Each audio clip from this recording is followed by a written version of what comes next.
Well, thank you very much. Good evening, everybody. Nice to see you all here. Lovely to be to St. Mark's, which is a great parish to come to celebrate Mass and to be with the community. Delighted to be here tonight for a somewhat different purpose, to deliver this lecture. And I couldn't be happier to be paying tribute to Thomas Aquinas, who is one of the most important people in my own spiritual life and development.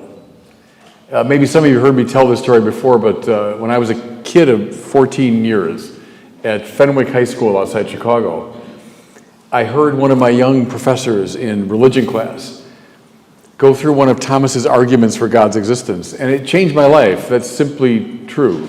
I'm sure it affected no other kid in the room, but for some reason, it just grabbed my attention. I was a Catholic kid going to Mass on Sunday. I believed in God, but I just never thought that one could think about God in a serious way. And it so grabbed my attention that I went to Thomas Ford Memorial Library, which is the local library in Western Springs, Illinois. And I found Mortimer Adler's, the great book series. He had 2 volumes on Thomas Aquinas, so I took one of them off the shelf, and I remember tucking it under the t-shirt I had on, and I rode my 10-speed bike home with this Adler book. And I started reading Aquinas. I had no idea what I was reading, but it was sort of a fascinating moment in my life, and it started me, no kidding, on the path that's led me to where I'm standing right now. Thomas led me first by my mind, then by my heart, to God and to a life dedicated to God. When I became a bishop, I took one of his famous lines as my motto, non nisi te Domine, when the Lord spoke to Thomas from the crucifix and said, "Thomas, you've written well of me. What would you have as a reward?" And he famously said that, "I'll have nothing except you, Lord." So, Thomas has followed me all my life and has influenced my intellectual work, influenced my spiritual life, and so it's a delight to pay tribute to him tonight. What I'm going to do, everybody, is share with you, it's kind of a brief paper. It'll probably take me only about a half hour or so to read. And I'll give it the full provocative title, which is Thomas Aquinas and Why the New Atheists Are Right. My argument is that the new atheists especially, it's true of all the atheists, but especially the new ones, that they're really good at articulating what God is not. And the God that they deny would clearly be a God that Thomas Aquinas would deny. And so coming to that clarification is very important for our own understanding of God. So that's the game tonight. I'll take a little swig of water and then I'll get started.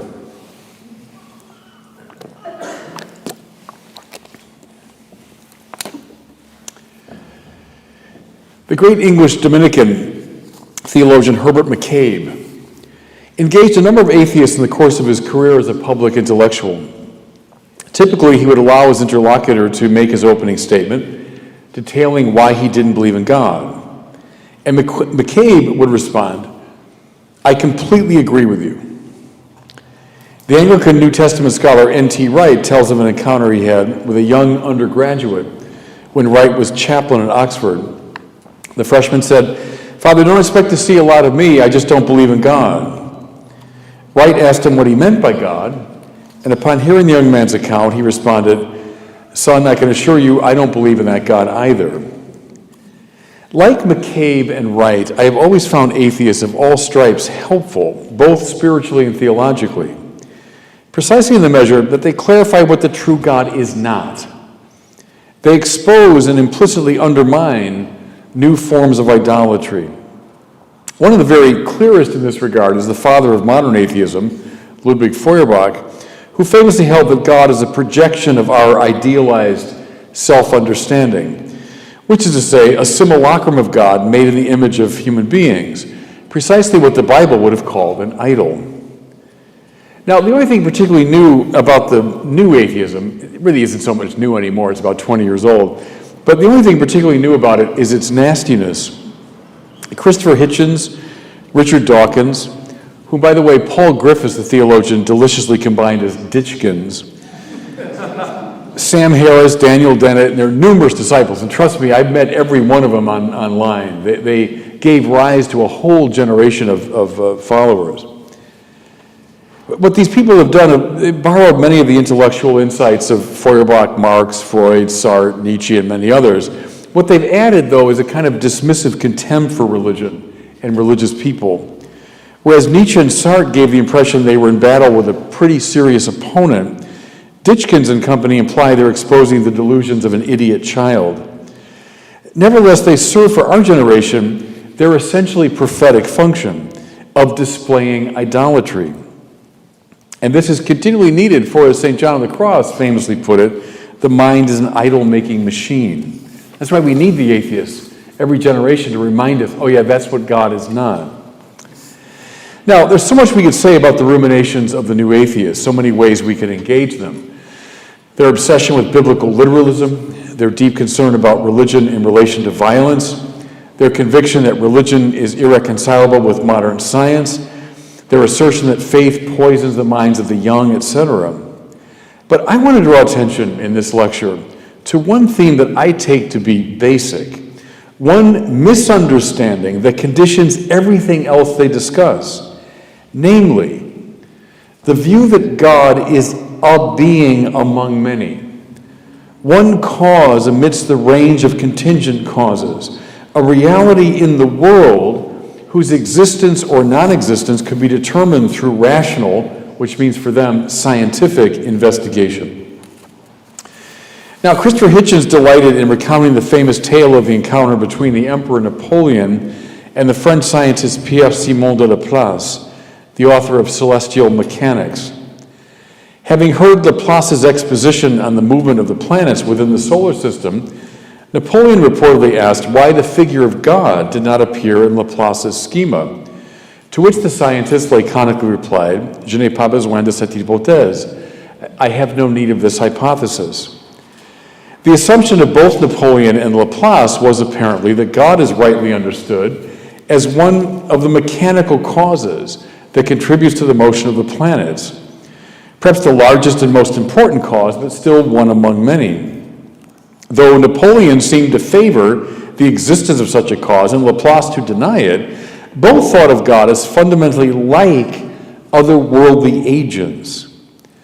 Now we find something very similar in Richard Dawkins' The God Delusion. Dismissing Stephen Jay Gould's position that religion and science deal with qualitatively different dimensions of reality, Dawkins opines that science can and must adjudicate the question of God's existence. Turning certain cosmological questions that seem to pass beyond the province of the sciences over to the chaplain makes as much sense, he says, as turning them over to the chef or the gardener. Now, here's how Dawkins characterizes the religious position, and please listen attentively, because this gives away the game. I'm quoting now. The God hypothesis suggests that the reality we inhabit also contains a supernatural agent who designed the universe and even intervenes in it with miracles, close quote. And this is precisely why Dawkins can compare belief in God to belief in, famously, the flying spaghetti monster, to say a fantastical imaginary being for whom there's not a trace of physical evidence. And here he simply mimics his own master, Bertrand Russell, maybe with Sartre, the most famous atheist of the last century, who speculated that it is as impossible to prove the non-existence of God as to demonstrate the non-existence of a, quote, China teapot orbiting the sun between Earth and Mars, close quote. Now, what's so telling about both analogies, again, is that God is being compared to some agent or entity within the universe and operating alongside of other agents and entities. Dawkins concludes on the basis of this understanding of the divine that God's non-existence can be demonstrated to a very high degree of probability. If Occam's great principle holds, then God is not required, since we can indeed explain most, if not all, worldly phenomena by appealing to worldly causes. Je n'ai pas besoin de cette hypothèse. Now, this way of approaching God is on particularly clear display in the manner in which the new atheists assess the traditional arguments for God's existence. Both Hitchens and Dawkins dismiss Thomas Aquinas' arguments in favor of a prime mover or uncaused cause with the cavalier question, well then what caused God? The observation proves, of course, that neither thinker has grasped the nettle of the argument, but for our present purposes, it shows that both persist in thinking of God as one more cause in a chain of contingent causes. We see it as well in their preoccupation with the so-called God of the gaps. All the new atheists revel in what they take to be religion's instinctive but pathetic retreat into the gaps in present-day scientific accounts of reality. With some justification, they characterize intelligent design theory as just this sort of illegitimate move. Because we can't discern a clear and uninterrupted path by which certain living forms evolve from lower forms, we assert God did it. But what will happen to God so construed as the fossil gap closes, or as our imaginations enable us to picture the evolutionary process more exactly? Dawkins laments the fact that while scientists try to clear up mystification, theologians exult in it, playing temporarily in the darkness that science will eventually illumine. Once more, God is being thought of as a competing cause, ontologically at the same level as conventional, empirically verifiable causes. Now, the new atheists are far from reluctant to extrapolate from this metaphysical conception of God to what they take to be deeply disturbing implications for human flourishing. Representing as they do a supreme being, competitive with other causes and brooding over the human project, the religions foster, I'm quoting now from Hitchens, a police state in which all aspects of the private and public life must be submitted to permanent higher supervision. On this view, God watches and governs the world from the outside and imposes his rules on a recalcitrant human freedom.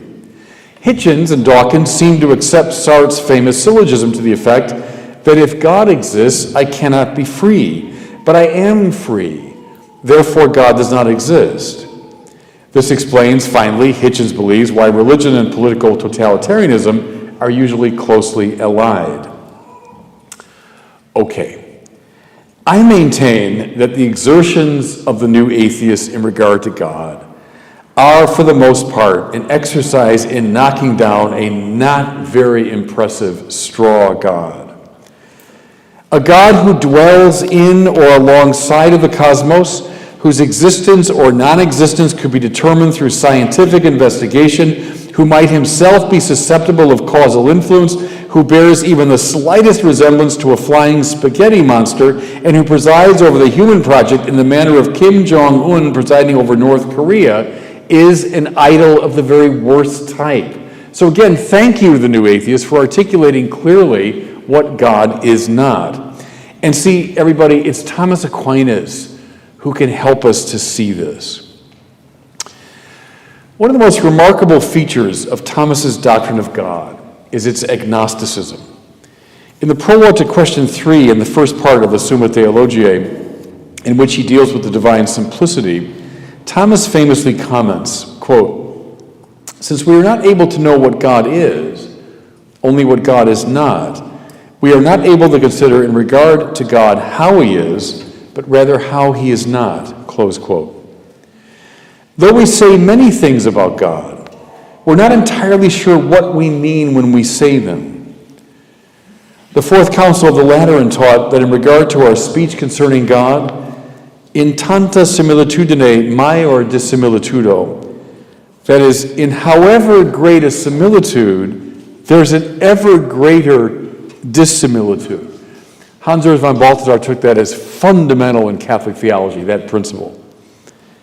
Thomas picked up on this in making his distinction between the res significata and the modus significandi, the thing signified and the manner of signifying. They're not the same thing. This is why Thomas consistently prefers the negative path when speaking of God, taking away from the concept of God whatever belongs to creatureliness.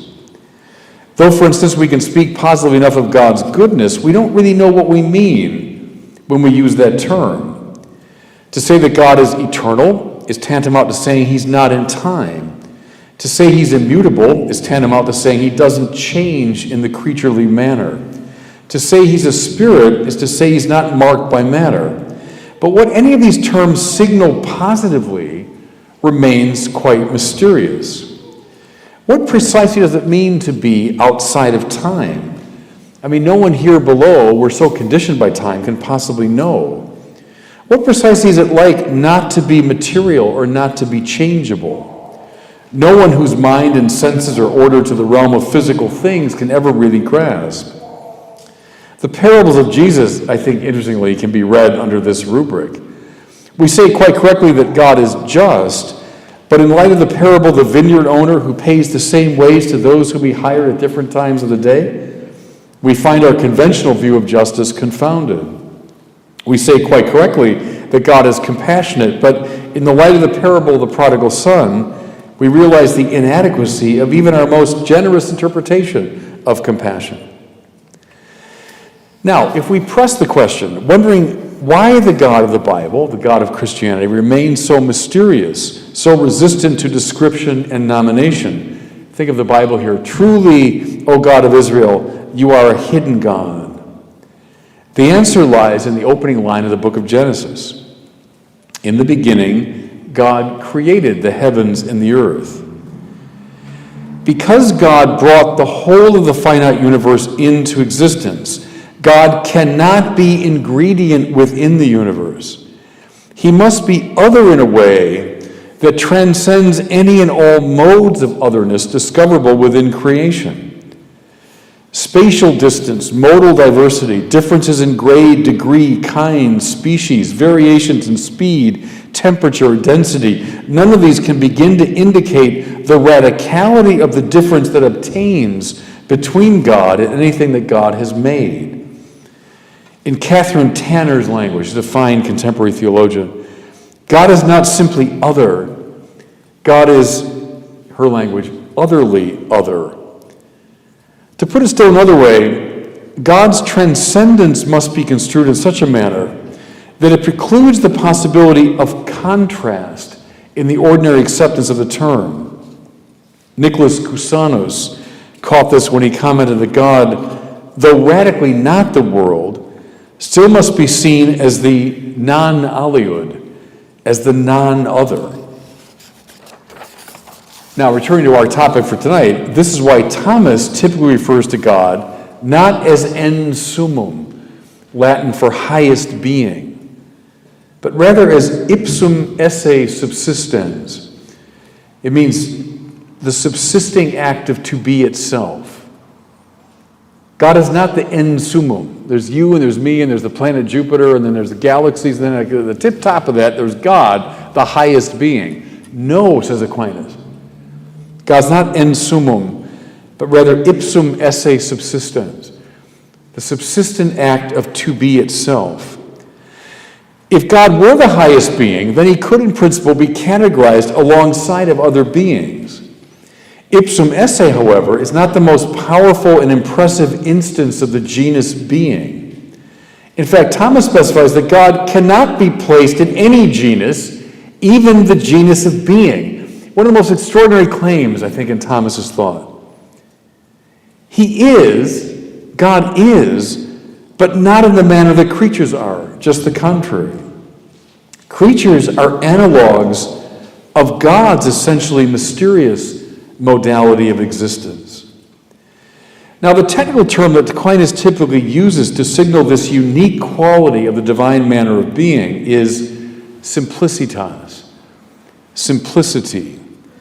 By this he means that in God there's no distinction between essence and existence, a distinction which perforce obtains in anything that God has made.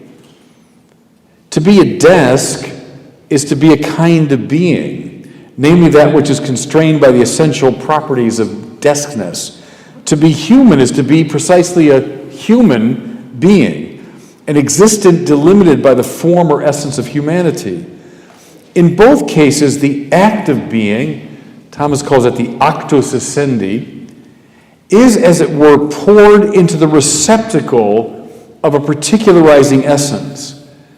And hence the things in question are, to that degree, metaphysically complex. This is true of a rock, of an insect, or an archangel in Thomas's view. Anything creaturely is a combination of essence and existence. It's a type of being, a modality of being. But in God, the source of existence itself, there is no such distinction. God is not this kind of being rather than that. He's not in this category rather than that. He's not great rather than small. He cannot be placed, positioned, or indicated. In the strictest sense of the term, he cannot be defined. That's real clear in Thomas. You can't define God. Why? Since definition necessarily implies delimitation. As David Barron, the great Notre Dame theologian, put it, to be God is to be to be. To be me is to be a human being. To be this is to be a podium-type being. To be this room is to be conditioned by its physicality and so on. To be God, is to be to be. This reality could certainly not fit into any of the gaps in a conventional scientific account of things. Please never take seriously someone that says, oh, you believers hold to the God of the gaps. No, we do not. Not even in principle could we hold to that. We see now why Aquinas so consistently correlated the divine simplicity to the self-designation of God in Exodus 3:14. Moses was asking a commonsensical question. He was assuming the mode of the scientist. Which God are you? Remember, he asked God, what's your name? What kind of being am I dealing with? Commonsensical. We'd all ask that kind of question. God's answer, famously, I am who I am, might be interpreted as off-putting. Stop asking me such silly questions. But see, Thomas reads it as darkly illuminating. My existence, who I am, is identical to my essence, what I am. To be God is to be to be. Moses is trying to draw God, as the new atheist would, into this realm of experience, to make him one being among many. God's marvelous answer is saying, wrong question. This is precisely why, by the way, God told Moses to take off his shoes, for he was standing on holy ground. He wasn't dealing with something in this world. Now, what becomes abundantly clear, I hope, in this discussion is that the simple God is Pache Ditchkin's never reducible to the level of a creaturely nature. He could never, even in principle, become the object of an empirical or scientific investigation.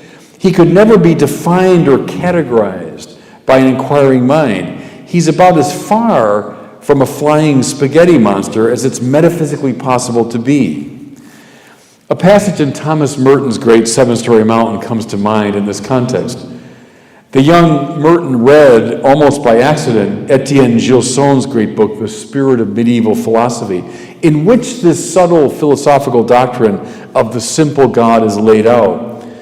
Merton was stunned, for he had always considered God, and I'm quoting him now, a noisy mythological being. He never imagined that the Christian understanding of God could be presented in such a sophisticated way. It seems to me that young Merton, prior to reading Gilson, had a lot in common with the new atheists. Okay, with that I want to move to a consideration of Thomas's view of God, the Creator, which is contingent upon everything I've said to this point. It is only the simple God who can, in the proper sense of the term, create, since creation designates the act of giving rise to finite being ex nihilo, out of nothing. That creation is a pivotal idea for Thomas Aquinas is evident throughout his writings. In fact, G.K. Chesterton caught this when he commented that Aquinas should be known as Thomas of the Creator. Getting right the absolutely unique way that the simple God relates to what he's made will go a long way toward clearing up the pseudo-problems raised by the new atheists. Thomas's most thorough and technical treatment of creation occurs in question 3 of the Quaestio Disputata, the disputed question called De Potentia Dei, on the power of God. composed sometime in the mid-1260s. In Article 1 of Question 3, Thomas maintains it must be firmly held that God not only can, but does create ex nihilo, from nothing. His justification for the claim rests upon the intensity of God's actuality. Every agent, Thomas says, acts in the measure that it is in act, which is to say, in possession of some perfection of being. Thus, a finite cause, fire, sunlight, a carpenter, produces a finite mode of existence, being secundum quid, determined in this way or that. Another way to state this is to say that a finite cause acts by moving, changing, or further specifying the being of another in some way. But God, who is totally actualized in being, simple, can affect things not only through motion or change, but through bringing forth the totality of their being, through creating them in the proper sense, ex nihilo. In creating, God does not affect pre-existing reality in some accidental way. Rather, he brings the whole of that reality into being. Thomas Aquinas insists that creation does not take place in time. Why? Well, time itself is a creature. Further, it doesn't occur within the theater provided by space, since space itself is a creature. There's no matter or energy upon which God acts, since both matter and energy are creatures. As such, creation never appears to the senses, nor can it be measured, nor can it be specified temporally. It's better to speak of it as a continual act. Aquinas calls it creatio continua, continual creation. As is true in the case of the divine nature, we know that creation is, but not really what it is. The anomalous, elusive quality of creation is reiterated in the third article of Question 3, which raises the issue of the locale of creation. That is to say, whether it's something really in the creature or perhaps between the creature and God. Thomas responds that creation as an act is in God, since whatever God does is identical to what God is, given the divine simplicity. But creation in the creature is harder to pin down. For we can't say it's simply received by the creature as an outside influence, since that would presume there's a receptacle that is not itself created. We can only say, and it always puts me in mind of like a Zen koan, that God creates that which is receiving the very act of creation. Hence, here's Thomas's definition. Creation is, quote, a kind of relationship to the creature with freshness of being. It's beautiful. God is responsible, in short, for the entirety of a creature's being. Yet his influence is not external to the creature. And this is why he speaks of it as a kind of relation. Thomas was well acquainted with the Aristotelian idea of relationship as an accidental qualification of two or more substances. But he knew that creation, which is responsible for the whole of a creature's being, cannot be imagined as between the creature and God. Just, you and I have a relationship. There's substances there, this substance, and we have a relationship. But that can't be true of God and the world. As he does when speaking of the Eucharist, Thomas here uses Aristotelian language, but in a decidedly non-Aristotelian way, signaling that something else, metaphysically speaking, is the case. God is properly discovered as the deepest ground of the creature's own ontological identity. Thomas Merton was entirely in a Thomist frame of mind when he said that contemplative prayer, I'm quoting now, is finding that place in you where you are here and now being created by God. It's marvelous, seems to me, one of the best definitions of prayer. It's again, finding that place in you where you are here and now being created by God. This clarification is of enormous importance as a preliminary response to the atheist contention that the human rapport with God can only be one of abject submission to a tyrant. Do you see how that's precluded by this doctrine of creation? God here and now, moment to moment, giving rise to who we are at the deepest core. It's Quaedam relatio, it's a kind of relation, cum novitate essendi, with freshness of being. We're as far from Kim Jong-un as you can get. You see what I'm saying? That the creation relationship is one of life-giving freshness moment to moment. That's what he's talking about. So the Creator is certainly other than the creature, yet his otherness is congruent with his absolute closeness to the creature.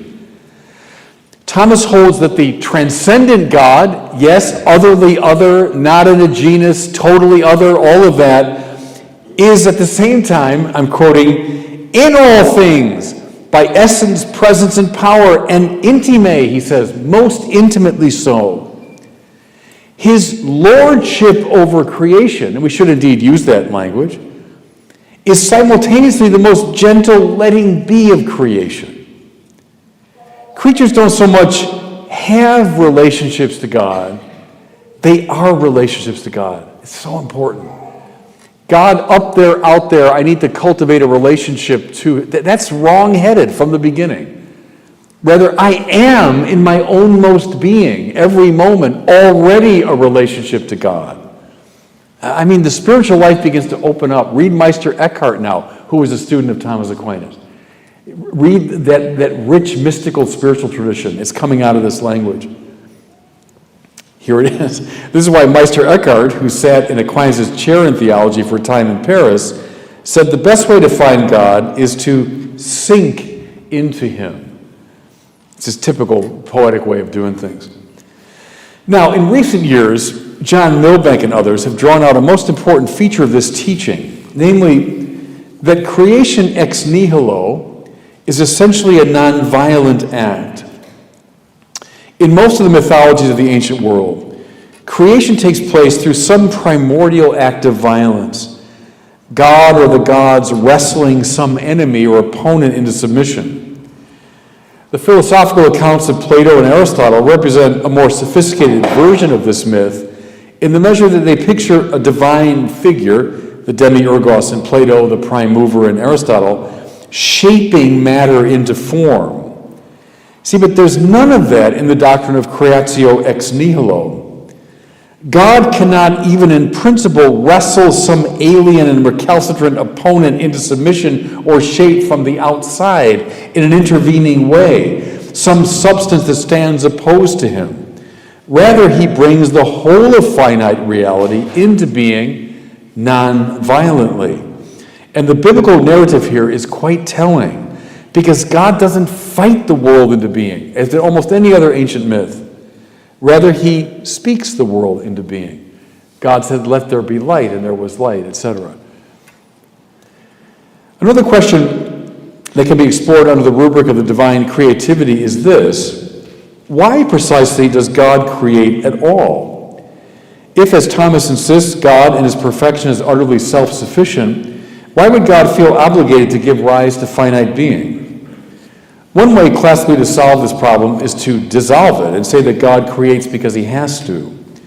The medieval Arabic philosopher Avicenna, for example, argued that creation is a kind of automatic emanation from God.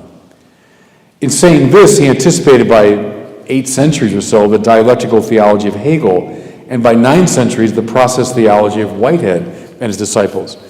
But with this sort of emanationism, Aquinas has no truck. While natural causes that act through necessity are determined toward the production of one kind of effect, think of a plant that gives rise predictably to seed after seed, causes that act through intelligence and will produce a wide variety of effects. Think here of Picasso or James Joyce. God's production, obviously, is wild in its fecundity and diversity, and thus it follows for Thomas that God's mode of creativity is not automatic, but intelligent, purposive, and artistic. Thus, God chooses with artistic intent to give rise to the universe, but he does so in utter freedom from self-interest. And this implies necessarily that God's creative act is a gesture of love, for love is the willing of the good of the other as other. That's a Thomas formula, by the way. really helpful. Love is not a feeling. Feelings come and go. Love is an act of the will, to will the good of the other as other. Not, I'm willing your good because you'll do something nice to me. That's willing my good through you. But to will the good of the other as other. You see, but God is the only one that can do that in the utterly perfect way, because God has no self-interest. Since God has no ontological need, any and all of his actions ad extra are for the good of the other. Therefore, the world has been spoken into being non-violently and lovingly. In response to certain Hegelianizing tendencies in the theology of the 19th century, the First Vatican Council reiterated this point, stating that God creates not out of any sort of need, but out of a desire to share his goodness. Here again, we see how far this Thomistic sense of God is from the caricature proposed by the new atheists. The creature's relation to the Creator God is not crushing and oppressive. Instead, it's the very act by which the creature subsists. More to it, this act is fundamentally non-violent, non-intrusive, non-aggressive, and done out of sheerest love.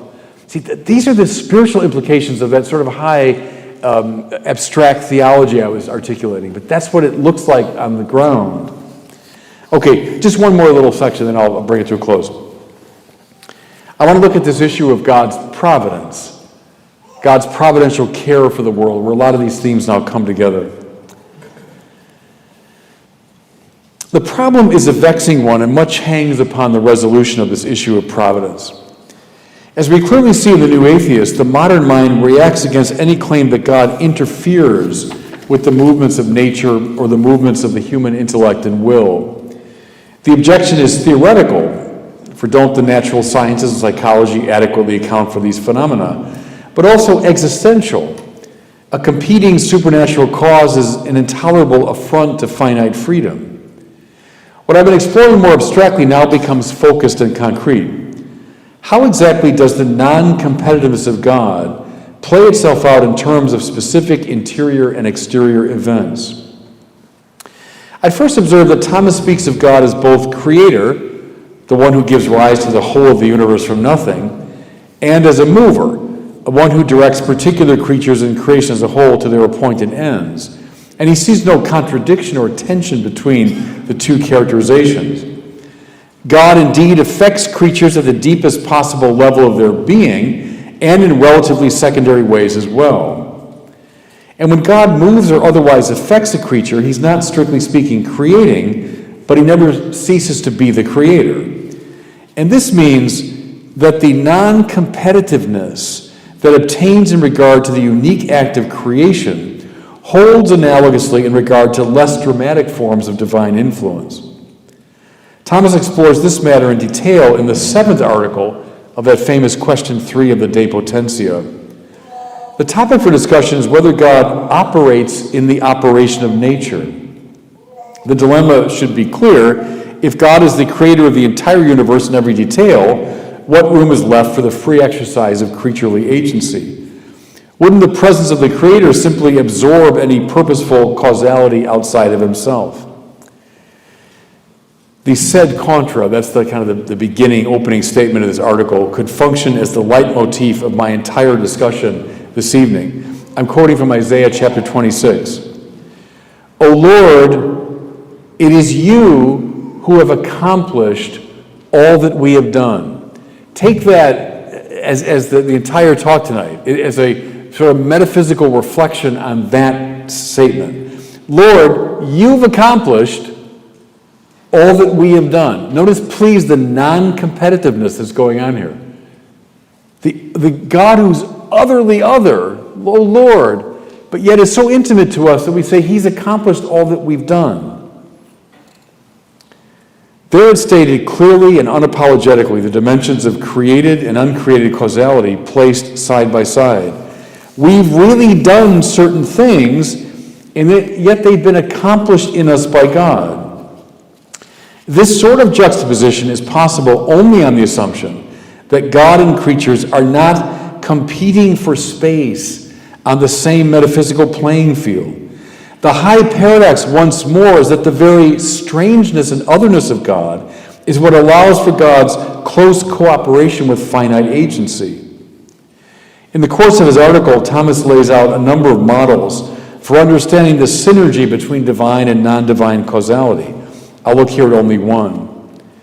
One thing he says can operate in another in the measure that the former provides the latter with its virtus or power, as say when the sun influences a solar heating device.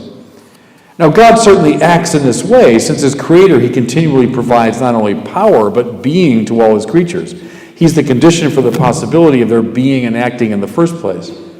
But then Thomas adds this, quote, "The higher the cause, the more common and efficacious, and the more efficacious, the more profoundly it can penetrate into the effect," close quote. It's typical Aquinas line, densely packed and full of power.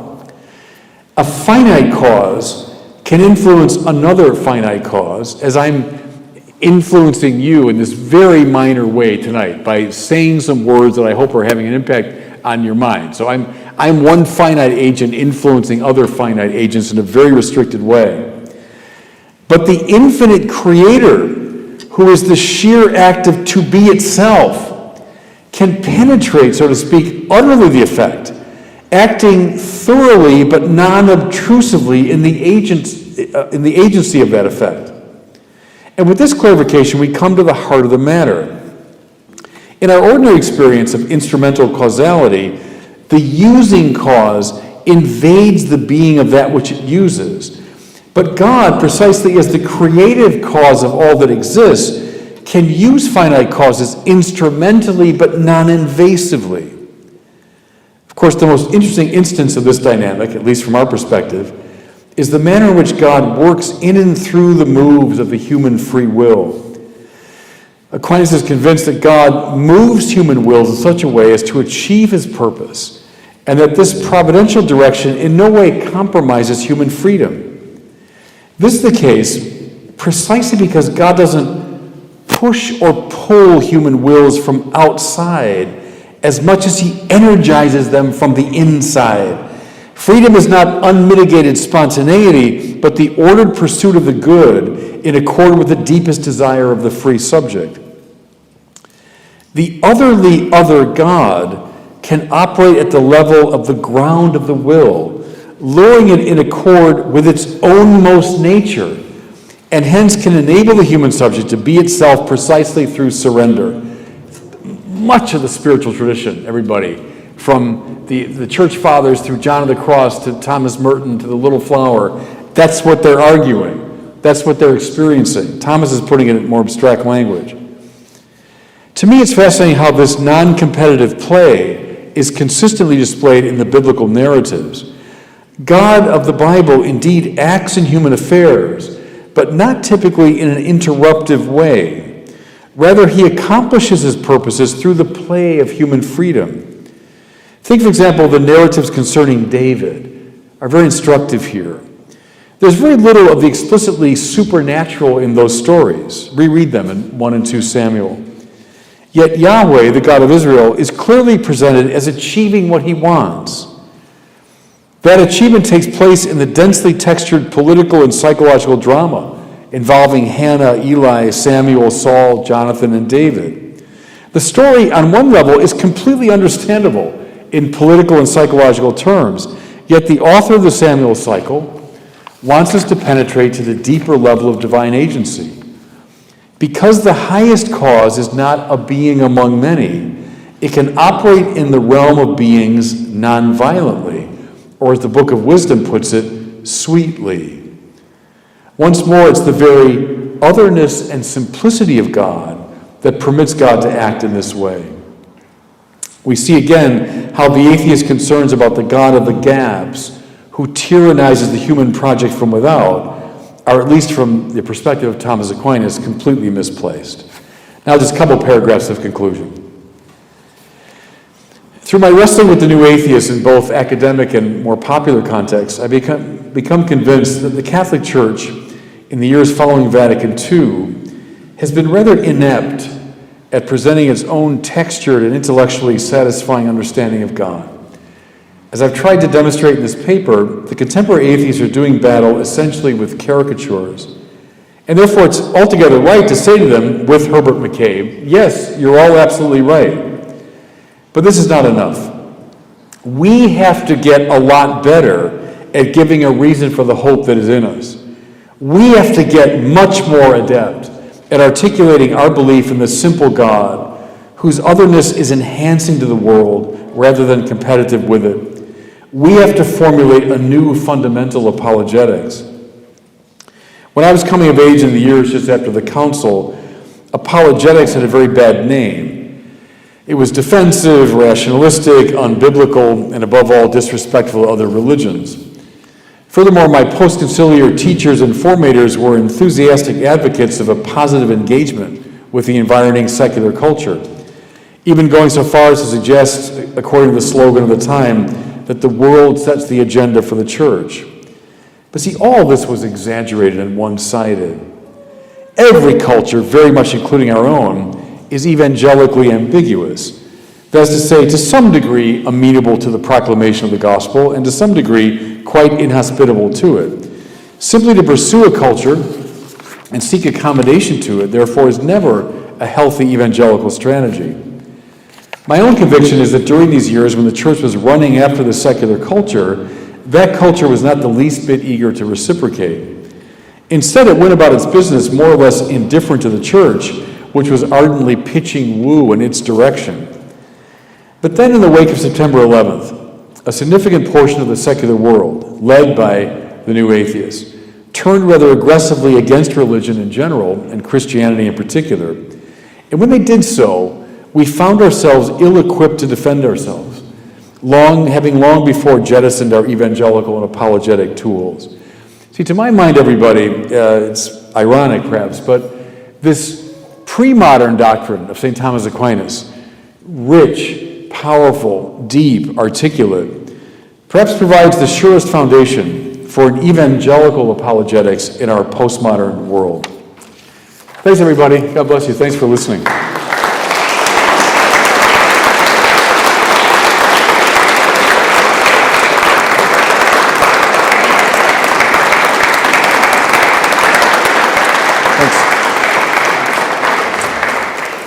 Good, thanks. I think we have time for Q&A. All right, they'll come through the computer here?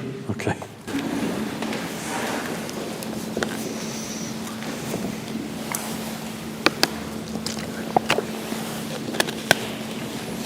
Thank you, Bishop, for the talk. We have roughly 15 minutes for Q&A, and just a reminder, it's text only, so please refer to the number of prayer, and if you can text your number anonymously or with your name, either one works.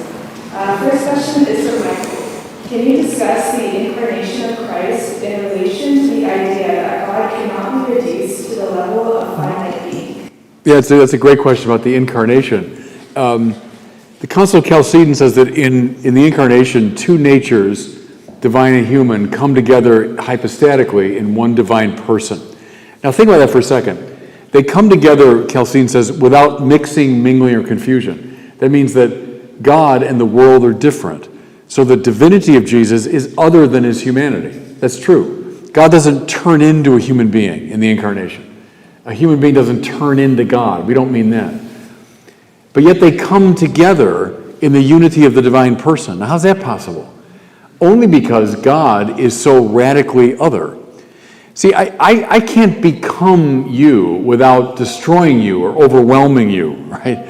If someone comes to dominate you psychologically, that's an invasive move. This podium could become ash, but I'd have to destroy it, right? That's the way it is with finite things. They're competitive to each other. They can't occupy the same space. But the Christian claim, which is right on this point, that God becomes human, doesn't mean he turns into a human. That would mean the natures they're no longer separate. But they come together in the unity of the divine person because God is not a being. He's not one of the things within the realm of finite reality. his otherness allows that kind of radical closeness to happen. Does that make sense? See, I would argue, in fact, that what you're dealing with here in this high metaphysical account of Aquinas is a implication of the incarnation. The incarnation consciousness came first. And then the great tradition tried to figure out, how's that possible? How could God become a human without ceasing to be God or overwhelming the human he becomes? Only because God exists in this absolutely strange way. So that question is right to the point, really, of the talk. So the question from God is, if God is being and not a being, then what does it mean to have a personal relationship with God? Or having a personal relationship requires two subjects. Two subjects? Well, think about it for a second. Can I have a personal relationship to God? Yes. Yes. In fact, deeper and more intimate than any personal relationship with a creature. Think of the most intimate kind of personal relationship of two lovers, a husband and a wife, and intimate friends, right?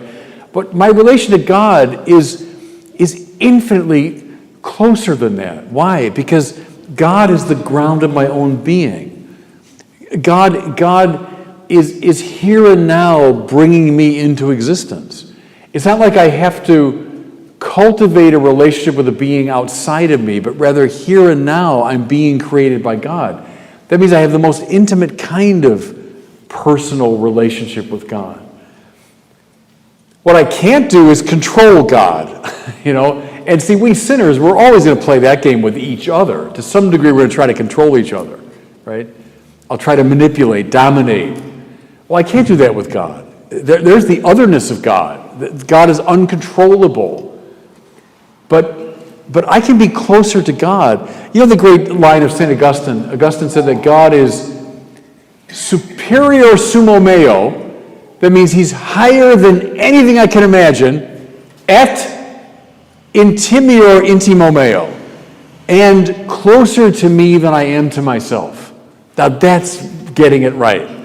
That's getting it right. If I just say God is superior sumo meo, he's the highest thing I can imagine, well, that can be any form of deism or a mythology. If I just say intimior intimo meo, he's just, deep down inside of me, well, that could be a form of pantheism. But to say both at the same time, and you see how ipsum esse, see, think of this way, where is ipsum esse, the sheer act of to be itself? Well, it's nowhere in this room, because everywhere I look in this room, I got beings. You're a being, I'm a being, that's a being, this is a room full of beings. Where's God? He's not in this room. Right, God is transcendent to this room. But where's ipsum esse in this room? Everywhere.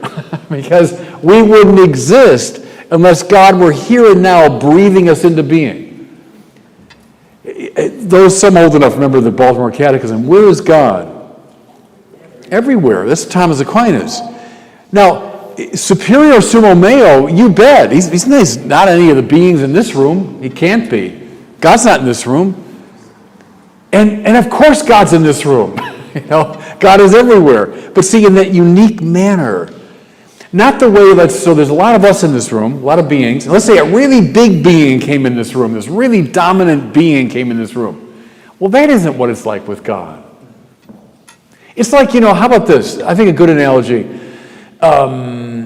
Where is J.K. Rowling in the Harry Potter stories? Well, she's not a character. She's nowhere in the story. I read the whole, how many volumes are there? I don't even know, 7 or... Where is she? I read about all Harry and his friends and Hogwarts, and there's all these things going on. I never once see her. Where's J.K. Rowling in the Harry Potter stories? Everywhere. She's on every page in every detail. So that's not a bad analogy with God. Not a thing or an item in the world, but yet omnipresent to the world. Does that make sense? I'm sorry, are we allowing a hand-raised question? Go ahead. I've heard Aquinas' teaching on this described with the phrase analogy of being. Yeah. What does that mean? And then I've also heard that the Swiss Reformed theologian Karl Barth, Karl Barth, yeah. said that analogy of being is the invention of the Antichrist, and it's the reason I will never become a Catholic. Yeah, you're right on the fault line of 20th century theology. He said it was the principal work of the Antichrist. What is the analogia entis, is the Latin, the analogy of being? I did refer to it in the paper. It means that the prime reference for the word to be is God. That God is what it means to be. And what we are, we say, well, I exist, you exist, the world exists. I'm using the word exist in an analogical way. It's something like the way that God exists. Not exactly the same, not radically different. So there'd be like a univocal sense or an equivocal sense. Analogies in between those two. So the world is like the being of God, right? So it's the Catholic way of talking about the rapport between God and the world. And remember, I quoted Fourth Lateran, in tanta similitudine maior dissimilitudo. In whatever similitude, so yeah, we're all like God. Because we exist, we reflect the being of God. But in tanta similitudine maior dissimilitudo, there's a greater dissimilitude. Because God's manner of being, which is the real meaning of the term, is radically other. That's the analogy of being. Now, what bothered Karl Barth was he felt that was drawing God and the world together too much. And he believed in the sort of perpendicular relationship. There's the world, and nothing, and then God has to come kind of crashing into the world in this sort of paradoxical way. And Catholic theology has always been at odds with that. It sees it as too dialectical. And that's why there's a ground in us for natural theology, that there's an analogy between the world and God, so I can name God from the world to some degree. Barth was uneasy with all of that, and that's why he was at odds with Catholic theology. But read, I mentioned Hans Urs von Balthasar, who was a good friend of Karl Barth, of course a Catholic theologian, and the two of them debated their life long on the analogy of being. But it's right on what we're talking about tonight. Go ahead, please. This next question, it asks, why do you speculate, Bishop, on why modernity from Descartes on dismissed St. Thomas's existence equals essence divine claim? Why modernity rejected the simplicity of God? There's actually, it's a good, I wrote a book called The Priority of Christ, where I go into that question in some detail.